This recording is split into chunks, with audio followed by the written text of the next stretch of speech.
Schiaccio, Sì. Vai, schiaccia. Basta da là. Bravo!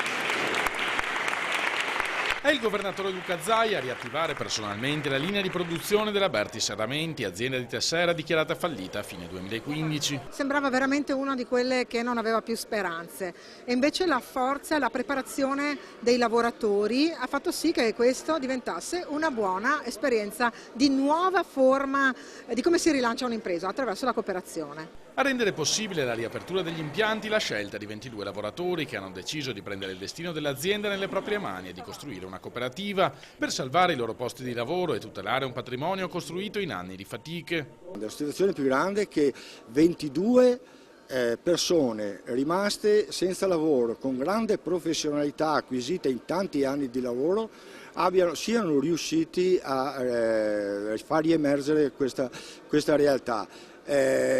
Assolutamente rinunciando anche all'assistenzialismo, agli ammortizzatori sociali e mettendo i soldini suoi all'interno di questa azienda. La nuova società è stata capitalizzata con 338.000 euro frutto dell'anticipo sull'indennità di mobilità dei lavoratori e con un finanziamento di ulteriori 200.000 euro da parte di Legacoop.